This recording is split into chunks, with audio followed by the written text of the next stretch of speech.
Everyone, we are back and we are with Jennifer Huff, and we're going to talk about Scientuality, which is totally up my league. I love science. I love spirituality. We're going to put it all together and say, yeah, to that. So welcome, Jennifer. I'm so excited to be here, Kathi. Thanks for having me. Absolutely. We're going to have a good conversation. So talk to me about this science, religion. How did it all culminate as something that was a big part of your life? What's the backstory about you, Jennifer? Let's hear it. Well, the backstory is this. Basically, that in my confirmation class, I didn't believe the minister that was teaching me. And bless, though, bless all sorts of great truths within every religion. And they seem to have all of those truths in common, right? And so then I started, I had a teacher in grade 12, and then in Canada, there was also a grade 13, believe it or not. And my physics teacher was named Dr. Koja. He was from Nigeria. I loved him, big round dude. And he got me very excited about the laws of physics. So I started asking him about spirituality when I was 12 or in grade 12 or 13. And it shifted my perspective. Not that I would believe physics over spirituality, because even if you're religious, it doesn't necessarily make you spiritual if you're following the dogma rather than your heart. Your heart meaning what I call the God's megaphone, basically. And so what ended up happening is I wanted to know how the world works, how everything works, how some people are in flow and some people aren't. Why does everything come to some people? Why is it easy for some people? And why is it so hard for other people? And I wanted to know the science of it. And so I have, Kathi, honestly, there are so many stories I could tell you, but the kickoff story that really, I ran the largest holistic nutrition practice in Canada. Before that, I was an economist. I was an economist who got sick, who studied nutrition. Interesting. My practice grew really big because I understood business already, right? I worked for a big multinational. So I was only studying nutrition, but people were asking me, what happened to you? So my start was through health and biology. But I noticed as I studied biophysics, in other words, how we plug into the smallest particles of us, including our thoughts, and how that all affects our biochemistry. As I did that, I reversed the health issues that I had studied, that were the reason that I studied nutrition, which were depression, lack of energy, all sorts of stuff. And in the end, what happened is that I noticed that my life became very alchemical, and I started to be able to answer the question, how do things just come to people? Because as I changed my mind, my beliefs, my understanding of life, every change resulted in more openings of abundance. And I didn't want it just to be some fluffy, nebulous, because I'm not really a fluffy, nebulous person. I'm like very, very practical. So as I became more and more practical with stuff, I wanted systems. I wanted to know how physics works. Why do some people thrive? And my definition of thriving is everything's coming to you rather than you having to go after it. So why are some people living in that amount of overflow? And why are some people just struggle? Everything's a struggle. And so I developed the Thriving Operating System, which is a combination of a connection to the reason why we're alive, I would say spirituality in that sense, and the science of it. Like, what are the physics of that we can count on so that everyone can use this information? It makes sense. It's practical. So that's really where I came at it from. And I can tell you stories and stories of just the miraculous, like over the top miracles. And one of them, it's so funny because I'm full circling it right now. One of them happened in Albany, New York, and I just flew in through Albany, New York. So it's a real full circle of one of those miracles where I ended up getting a first class seat with someone else's dog in my lap. while my original seat was a middle seat. I'm 5'10". Sitting in the middle seat is big no. And the way it happened, where someone just gifted me their first class seat, and it happened to be the seat beside the dog that I noticed when I got on the plane. And I'm like, how did that happen? Because that falls into the category of, you can't make this stuff up. Like, there must be a science of this. Right. So from then forward, I'm like, I want to live in that much flow, and I want to show other people how to do that. Okay, well, you make it sound so simple, Jennifer. Yeah, Okay. no. No, change your thoughts, change your mind. It's been going through my brain like for 2 weeks. Change your thoughts, change your mind, change your life. And so you started with health issues, and then you started developing things that would help your body integrate and feel better. And then you started having aha moments around that. Right, but lots of people do that stuff. Here's the distinction between what we do. I mean, everybody freaking does that. Change your thoughts and change your life. Right. Like, oh, whatever. I mean, it's everywhere. Yeah. That is not what we do. Okay, let's hear it. Right? Dum, dum, dum. Dun, ba-dum, bum. Exactly. So we're not all about changing your thoughts so you can change your life. Well, we are, in a way. But if you change your thoughts, you can imagine that a group of thoughts equals a belief. So then everyone went for change your belief and change your life. And I thought, I could work on beliefs from past lives until the cows come home. I could do this until, just like I could cleanse my body as a nutritionist until I could restrict every food. But then I'd be so stressed out. I'd be the number one cause of disease. Disease is stress. So now, right? So there has to be another way. If there is an infinite universe and I'm a child of that infinite wisdom, then there is no friggin' way that it has to be that hard. Yeah. So I asked the question. Life is about asking really good questions. And the question was, how do I change thousands of beliefs at a time? How can I change my entire way of operating so that then my beliefs just don't make sense to me anymore, the ones that are stopping me, and such that thoughts are like at tens of thousands at a time, because the thoughts come from what you believe, right? So what happened was I basically realized that when you put a bunch of beliefs together, you get a paradigm. And I thought, how do you change the paradigm? Can I give an example? Like a do. Please. Yeah. So for instance, there's a paradigm about being a woman in North America. The paradigm about being a woman in North America is kind of like, maybe in the background, it's a little bit harder because you're a woman. Maybe, you get the extra degree, maybe, but you might have kids, you might not, but mostly you might, and it's a good thing to get married. And there's a whole paradigm that's built on different religions and all sorts of stuff. Now, the beliefs about being a woman is it's not good to be, if you're going to show up in a job and it's already hard, then you got to look good, you got to feel good, you got to be strong, you got to be able to do a lot of stuff to be able to manage what's at home and what's blah, blah, blah, blah, blah. There's a lot of carrying going on. And, then on top of it all, you have to be a good person because a virtuous woman is more valuable and all this kind of stuff. And then there's thoughts that we have like, oh my God, these clothes don't look good on me. Oh my gosh, I got to go work out at the gym. You see, paradigm, belief, thoughts. Stop for 1 sec. You said there's a lot of carrying going on, and I thought that was really good, as opposed to caring. There's carrying a lot of things. Okay, continue, because I thought that we worry about a lot of people and a lot of things. And because we have an overseeing brain, a general manager of the universe brain, we can see a lot, unlike a man's brain tends to be. We can't generalize on anyone because some women are very laser beam. But men are more laser beam and get her done, right? And women have that, I can see the whole picture thing going on.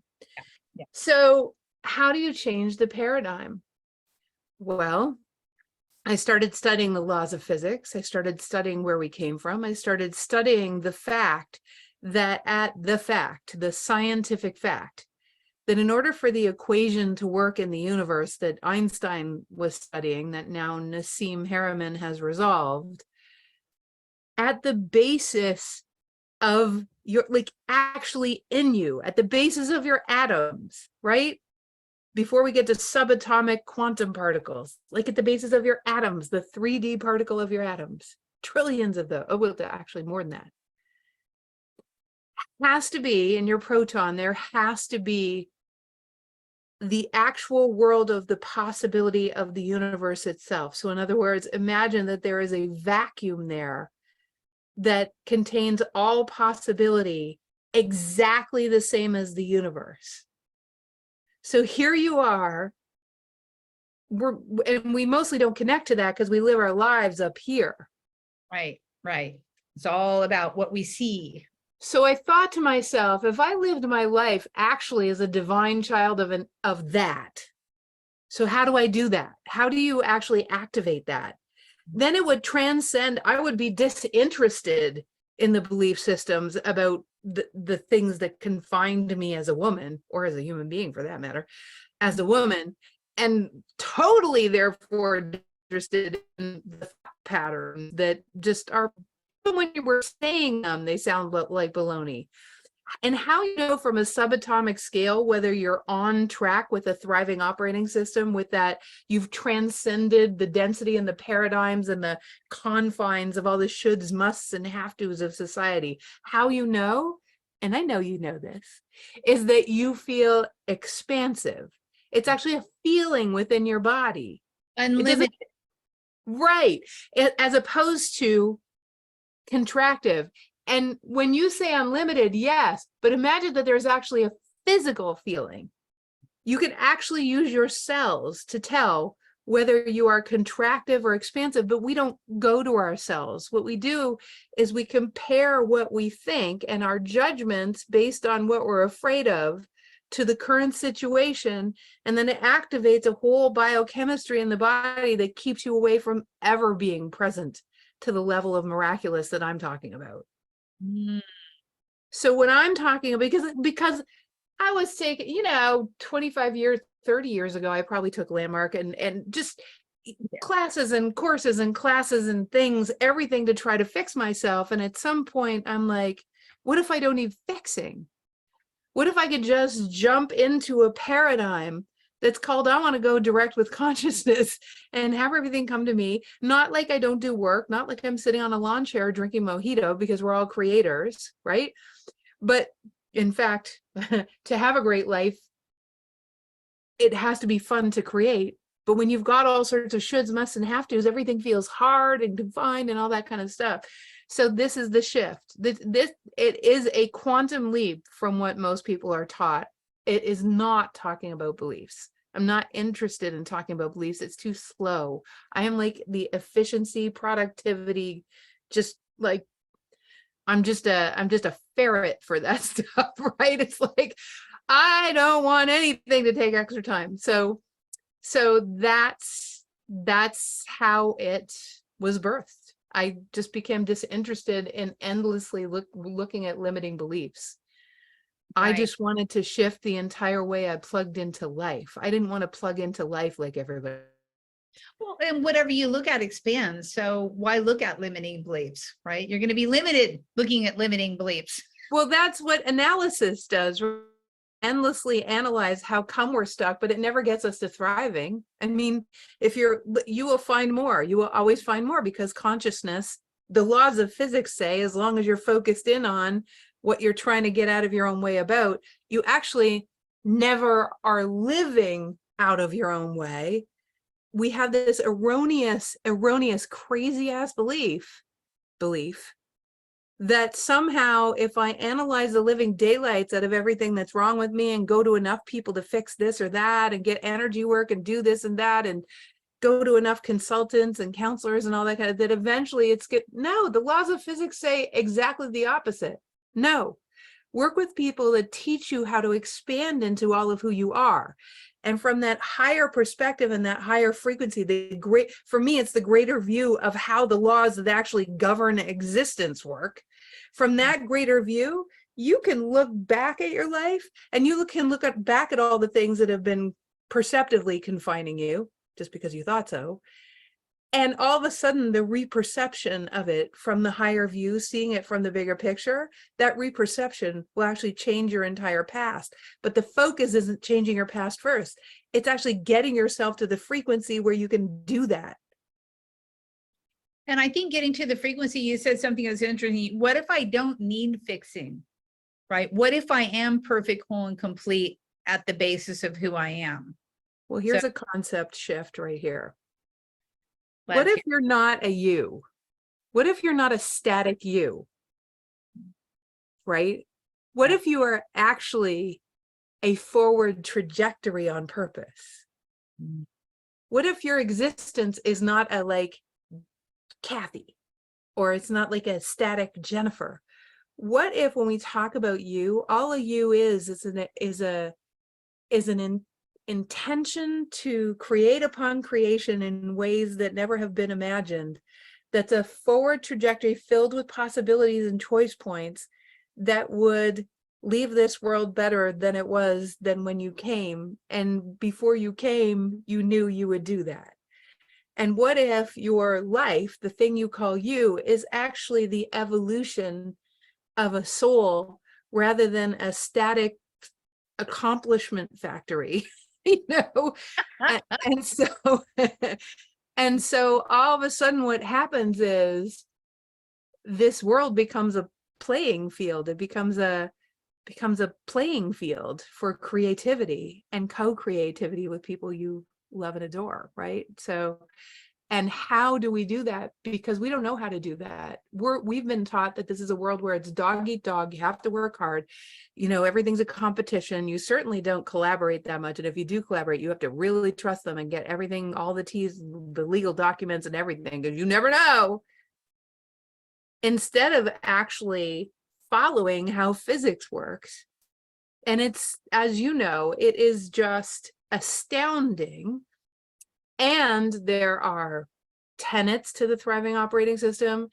We all have superpowers that allow us to live both in the land of our greater wisdom and on the earth, and not in a woo way, in a very pragmatic way. I have a 7-figure business. So it's, I didn't do that being woo-woo. I did it being on the planet and bringing through the laws of physics so that I could do that. And everyone can do it. That's a cool thing. It's like an even playing field. It's so great.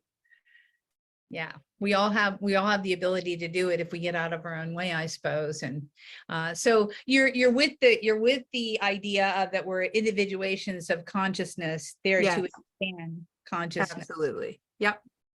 Yeah, and I think that's helpful to know that that we are just the creator for expansion. But that's why we don't need fixing. Because the original question is, why do you need fixing? Well, you don't need fixing because literally, it's like I was such a perfectionist before, right? I am totally not that anymore, because in understanding ourselves as a trajectory of creativity on whatever subject we want to be creative about, multiple ones in a day if you want, what happens is, if this isn't a perfection-based world, the only perfection is that we're creators. It means, just think of what creativity or creation, fingers of the hand of God means, fingers of the hand of creation means. It means that we have access to the resources of the infinite, which make up 99.139% of us. But we're here down in the 0.00001 of the, we're focusing all that metaphysical stuff through this little physical body, and we're creating in the physical. So imagine that everything we're creating upon existed in another form before. We got the inspiration or the catalyst from something that was before, meaning it wasn't perfect then, and then we created upon it. And then someone later, it's like, just think of how we communicated with tin cans and wires, and then we had a telephone, and then we had a cell phone, and then we had a way better cell phone, And so everything is being created. That is the format. So literally the fabric of the reason we feel bad when we try to fix ourselves is because the way consciousness tells us that we're going the wrong way is that contractive feeling of like, oh, I broke it. Look, I did it wrong again. I just had someone I was talking to about a business yesterday that was a client, and she's doing things all this other person's way. And I'm like, dude, that's not your way. Shit, but it works for them. And I'm like, first of all, you're a woman, he's a man. Second of all, you're a total sensitive, creative, holy cow, expansive being.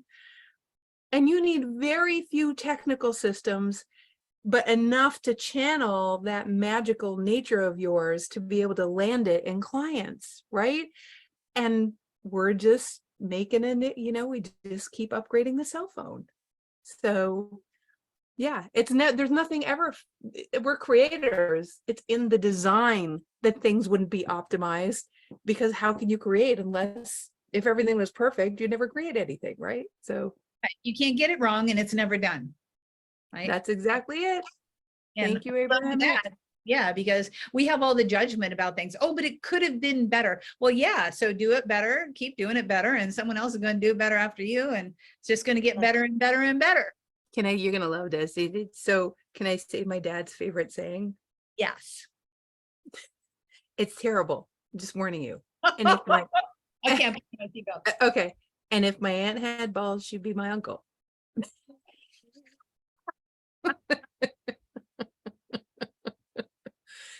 No judgment. That would be perfectly fine.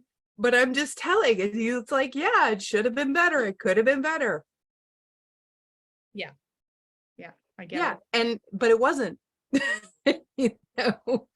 So yes. Yeah. All right. So we've been talking a lot about ethereal things. Let's do something practical here. We got to give a practical step one. What are you going to do, Jennifer? What to the people that are like, I am so attracted to this information. I want to get it. I don't quite get it. What can I do? What's step one? Step one is being willing. So I'm going to give a practical step, but the intention of this step is to be able to be open to getting non-linear results. In other words, absolutely have in mind what you want in 3D. That's great. So it's as though you do a vision board, right? And on the vision board, you have all these very pragmatic things. But what I'm saying is only make those pragmatic things and those words and pictures that you want, or the business plan. But the last third of the business plan on every page has to say or better. So what we want to do is we want to open to or better. So every vision board you have, on the back of the vision board, put or better. Or if you have a business plan, put or better on the back of all the pages.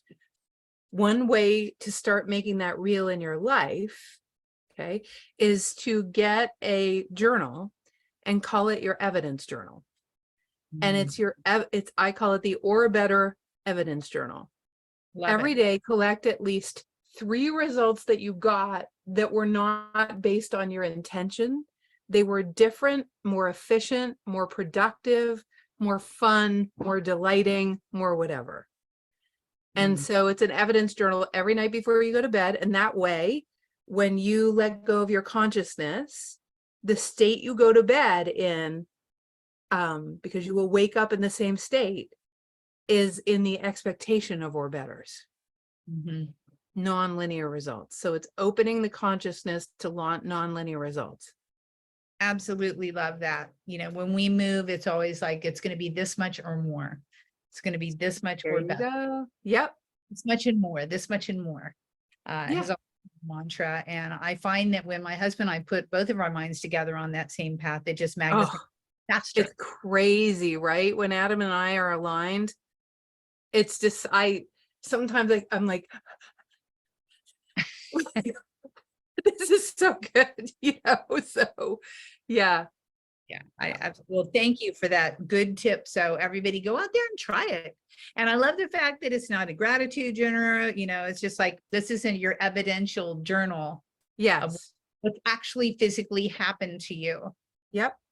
because I think sometimes I mean, I love gratitude journals too. There's no doubt about it, but being grateful is kind of like a yearning, and I think evidential Yes. is, this is what really happened. Like I was, yeah. We've been manifesting quarters lately, so it's like, okay, let's see how many quarters we can find that are just there presenting themselves to us. Just simple things like that, and then Yeah. that's evidence that yes, the universe is responding, the universe is working through us and as us. And the thing is, the more you collect evidence, so, there's so much talk about manifestation out there. And not that that's not fun, but your whole life is a manifestation. Everything's a manifestation. You're never not manifesting something. Right. So for me, intentionality around specifics, it's like I love to be, the particles of physics that exist out there have access to all the resources of everything that exists, scientifically speaking. So when you're looking for or betters, that means that the 99.139% are now in a co-conspiracy for the miraculous for you. And when you're just interested in having an intention and then having it happen the way you intended, that's called surviving better than most people. I'm not interested in surviving better. I'm interested in thriving and actually living in overflow. And that I want to know that I've manifested something only by the fact that I didn't even intend it. And it's far better than what I would have imagined anyways. Yes. And that's how it works, I've found. Yes, it can. Yeah. It can, but we have to understand there's survival, there's surviving better, which is intention manifestation. And then there's thriving, which is really about not even basically living in the expectation that it will always, you can't do this mentally, that it will always be better. It's an experiential journey to get yourself to the place to be that different. I mean, that was my whole scientific study, right? How do you get to the place where you live in overflow? Because I wasn't. I was micromanaging and controlling everything and trying to get it perfect. Mm-hmm. Mm-hmm. And So perfection is overrated anyhow. we are, can't be perfect because literally you as an entity are a trajectory. You're not a static thing. Yeah. Wow. Well, I'm skipping all my questions that I normally ask people I because know. What's that about? this is my wheelhouse, girlfriend. We are like so on in tune that we just have to have this great conversation. And I think anybody who ends up listening to it is going to be the person that really wants to hear this kind of thing. That's what it's all about. So I very much appreciate the fact that you're practical. Yes. Tactical. Yes. And not the woo-woo thing, that you've actually figured this out from a scientific perspective. Yes. Yeah. And from that scientific perspective, what's the most efficient, pragmatic way to have the experiences that allow you to permanently change your relationship to life, rather than doing exercises to shift your beliefs? Your beliefs can shift much more efficiently when you have experiences that are irrefutably evidence that life is meant to be about. God, I remember just watching, Kathi, people who would live in overflow, not in all ways, but in some ways. And my curiosity was always, how did I know a woman who she was like 65 years old and I was 40, so I thought she was ancient, haha. And right. And I remember being 40 years old and watching her, and this woman had so many things come to her. People offer her houses, places to stay. She lived in Hawaii for a year for nothing. Her business was, she always had more than enough money. And it was a little too, that wasn't my way of living. But I also knew her to be sort of a great example of how everything can come to you. I just wanted to know the science of that. Like, no matter what kind of way we want to live, whether we're the CEO of a company, which I work with many of those too, or whether you're just, that woman. What is that? Yeah. Are some people just lucky? No. So yeah. Yeah, interesting. Is there anything that you want to talk about that we haven't really discussed? Any points to make, any stories you want to tell, or anything as we do a wrap? I would say that, so for the past year, my husband has had a lot going on. He wasn't able to walk for a month, and I was taking care of him. So imagine taking care of a house, taking care of every meal, shopping, everything. First of all, it certainly got me really efficient, even more. And I love efficiency. So I had to be efficient about the house, about how it got taken care of, about how groceries, everything. And then I'm the president of the company, so I had to run that as well. And I am so feeling entirely blessed that I know what I know. The amount of love that came my way, and practical love, like meals, like people offering to set up an oxygen tank for us, and complete strangers. My husband was told that he probably wouldn't walk normally again, and my husband is walking normally again, and he's walking it 5 months earlier than they said he would. And this is, and I kept my sanity, so, which is a whole other thing. But it's not just keeping my sanity would have been surviving better. Right. But my business actually grew through all of that, Kathi. And it wasn't because I was right. And so I'm not special. I am not some special person. I was just deeply curious, and I have a deep, deep passion for productivity and efficiency and for clarity, which is why, a whole other aspect is being able to holographically see people. But that's beside the point. It's kind of like this operating system works for everybody. So for me, ask the right question. And the right question is not, how do I fix myself? How do I stop myself from being broken? It's, how do I actually learn to thrive, so that in my thriving, I can look back at everything that happened and reperceive the whole hundreds of beliefs at a time and be free. And so it's not spiritually bypassing, because if it's really meant to be looked at, you will be dogged by it, and there's all sorts of things I've had to look at. But there are so many things that can just move through in the grace of just being willing to be given to at that level. So,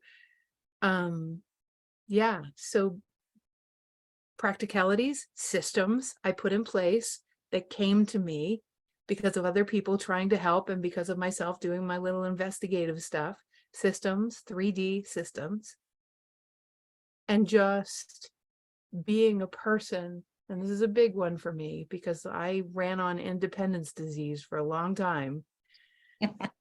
Right? Yeah.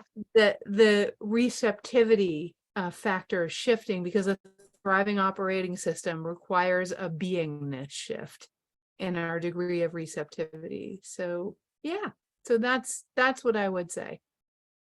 Love that. Okay, so our guests will typically have something that they will offer the audience. And anybody who's intrigued and wants to follow up with you or learn more from you, how can they get in touch? And is there anything that you would like to offer them as a jumpstart? Oh, jumpstart for sure.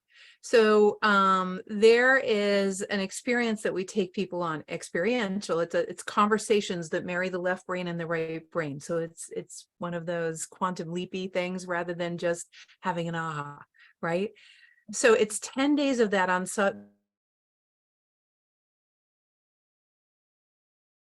Uh-oh, we froze up. Let's see. I don't think it's me. I know Jennifer is in a location that is a little bit different than her usual location. Here we go, Jennifer. You had frozen up for a second, so let's go again with that. Oh, sorry. So, there's something called 10 days of getting unstuck. Okay. And basically it's a 10-day, less than 10 minutes every time, experiential videos that allow you to marry your left brain and your right brain and make those quantum leaps that cause a thriving leap rather than just a surviving better leap. So it's a really cool thing that we did. And basically they can just find it at thewideawakening.com/sign up.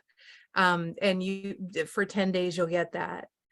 And if someone really resonates with me, in all honesty, Kathi, I just love doing discovery calls. I'm happy to look at people's holographic universe and where they're stuck for a half an hour, but only if you really authentically want to have a conversation in how I can work with you. And so you can just email me directly with discovery call in the subject line. My email is vitalyu@gmail.com. That's my personal email. I'm so happy to have those conversations. Perfect. That's great. And we'll put those down in the show notes as well. Actually, I don't think I'll put the email in the show notes, but I'll put the website in the show notes. And anybody who's yeah, I can give you the link for making a discovery call. Yeah, perfect. That is fantastic. Well, I really appreciate this time. We're so in sync with each other, which is why we resonated immediately when we met each other last year. And this is a great interview. I really appreciate your time. And I hope everyone out there enjoyed this. Join me next week for our next guest. But meanwhile, definitely check out Jennifer Huff. You will expand your horizons and expand your life and learn how to thrive. That's what it's all about. Let's all thrive together. Come on now, overflow. Hello. Overflow. Hello. Thank you so much. Thanks, Kathi. Thanks for having me. Absolutely.